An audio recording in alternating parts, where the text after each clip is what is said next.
You might get an angle where somebody's not looking.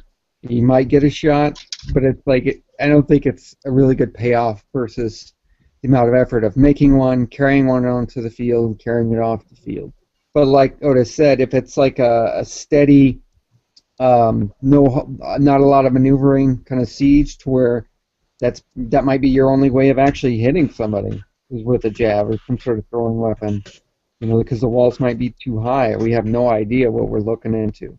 So I would make them. They might get stepped on. They're definitely going to get picked up and thrown by others. They might get lost. So, I mean, take all of that in consideration when you're making these.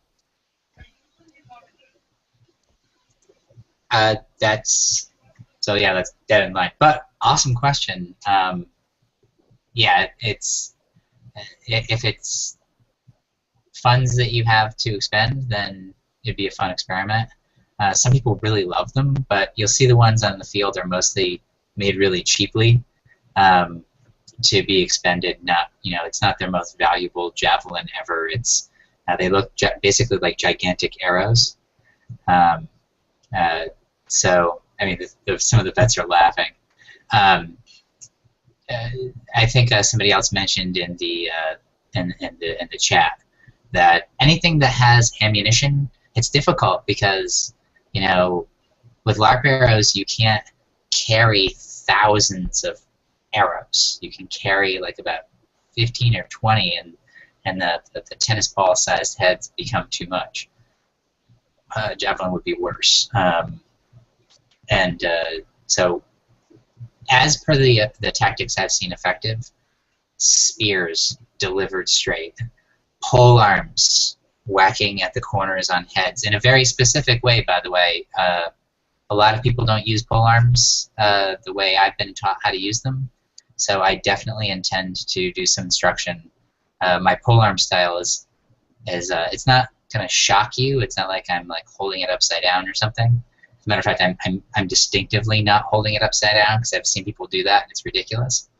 But I want to be able to show you guys a new skill because in this game with all of these people, deception of blows, where the blow is coming from, is a real important method in getting and delivering a blow 7 feet away because even if you're really, really fast, that's a long way to swing. So there has to be something to the attack that seems immediate. So those are all skills that I'm going to teach you guys, and I swear to God, like, you're going to transfer the skills that you have with using two-handed weapons in your game and be like, oh, I love this. I'm going to use it in my home game. And the answer is, yes, you will. But you're going to swing really hard, so they're going to tell you to, like, lighten up. Next questions. Actually, we had... Cody asked a question yesterday in last night on the forums, and I want to address that one because I thought it was a really great question. The question was, what about a double-bladed, two-handed scythe axe so I wrote this in the tactics, but I'll be honest, the exact same thing was in the SCA tactics and has been handed down in fight games since the 70s, which is if you are treating this game as we are warriors treating the rules and the maximum lengths as the maximum as the desirable lengths. I mean, if the longest weapon is the best weapon, then you want the longest weapon.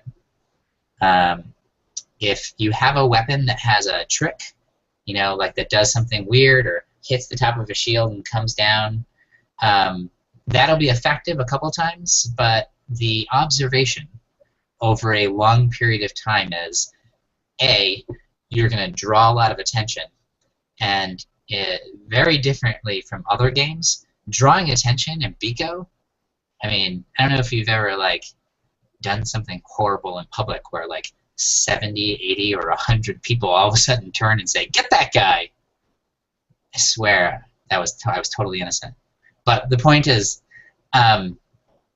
when that many people turn around and target you, the effectiveness of your weird weapon is reduced significantly. You'll get 1 or 2 people, and then everyone will focus in on you, and that'll be the end of your magic weapon.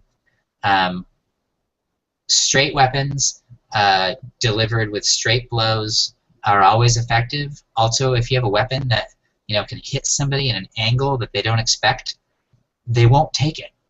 I mean, I accidentally got tripped by someone and went smashing into somebody last year. I imagine if that was a weapon hit that they didn't expect, they probably wouldn't have taken the blow. Xavius mentioned last night a fantastic rule of thumb is if you don't know where it's coming from, if in doubt, die. It's the safest thing you can do in a game. But with weird weapons, if you're doing something spectacularly weird, and there is an exception for every master, there are people who go into the Biko game with like 2 rubber knives and just run around, and those people can get away with a lot of hell. They're not doing a hell of a lot for their guild, and they're not really racking up gigantic numbers. Brian does better on a Saturday running around with a gigantic axe. Everybody knows exactly where the blows are coming from. All right, and thrown weapons, same thing as javelins, even worse. Easy to lose with all the heavy armor. Nobody really ever feels it. You kind of have to deliver a little bit of a blow unless you hit somebody in the face, and that's not good. So really, thrown weapons are absolutely useless. Yeah. So I mean, thrown weapons are they're not banned. Are they banned? Brian, are thrown weapons banned in the Grand Battalion? I mean, there are actually people throwing bricks or something. Yeah, I've seen them used, but like I said, it's kind of like you're usually facing a shield wall, so it's like really you're just gonna hit somebody's shield. And a lot of the throwing stuff were like commercially made, like Epic Armory, throwing knives, that sort of stuff, and they're so super light that they're not gonna feel that through plate. I mean, they don't even feel like the arrows hit, and that's a 20-pound, 25-pound pull on a bow. So, I would say no unless you're making them yourself, and they're significantly weighted enough to where when you hook, or when you chuck that sucker, and it's gonna land solid, maybe. But even then, like we go back to the original point of, okay, am I gonna be upset if I lose this thing on the first battle? Am I gonna be upset if somebody stomps on it? 20 people stomp on it. I'm gonna be upset if somebody else throws it at me. I don't. You got to think about all that stuff when you're dealing with thrown weapons, and the effectiveness of it not very high. So that's all. That's all I got. My stupid button went off. Adria? I just wanted to remind people that we're mostly talking about the Grand Battalion here and what's going to be effective in a large mass melee situation. But if you want to have a weird weapon or a bunch of daggers and stuff like that, there's always your walking around kit. I mean, there's the stuff you're bringing on the field, and then there's the stuff you're going to spend when you're just in town, walking around, standing on guard duty. Yeah, have some weird, awesome, cool-looking weapon when you're just walking around. Just, bring your normal weapon in when you go out in the field. And the other thing is, last year there was an event called the Night of the Long Knives, which was sort of a fun assassin game in the middle of the night, dark thing, and it required you to have a short weapon. So bring a short weapon so that you can participate in events like that, and so that you can be walking around town covered in daggers and looking awesome or whatever. Just, that's not the way to take out, large numbers of people and be effective with the guild on the actual big battlefields. That is such a good point. I'm going to repeat it, which is, so the Grand Battalion is not the only thing that happens at Biko. I wrote 4 preparing to fight at Biko posts on the Voyage North website, and then I collected them and put them into the appendices of the tactics. They are a list of all the games we played last year, the types of weapons we used, the lengths, and the armor requirements, which was For the ones that weren't like quests, where we were like protecting the dwarves and fighting pirates or something, a majority of the games that you play are going to be armor 0, and the weather is going to shoot between 100 degrees and raining all the time. And raining all the time is like 50, 60 degrees, like not warm. So, you know, there's going to be a wide variety of things to do. And that when we talk about the effectiveness of spears and polearms, I really am stressing that it's just for that one moment where coordinated activity and thousands of people meet. So that is something very specific to the game. I would like to add that shields are important. They're very important because they protect the spears, and they let the spears do the damage. You know, they protect the spears from arrows. They protect the spears from other spears, and they protect the spears from other, say, you know, two-handed weapons from tying them up or something like that. Absolutely. So they are, you know, they are effective. One thing that I also want to make clear is I trust everybody, but like last year I said, hey, spears and polearms are really important. And people responded back and said, yeah, but I know how to use shield. I'm like, okay, but spears and polearms are really important. We all agreed that they were. And we came with 0 spears.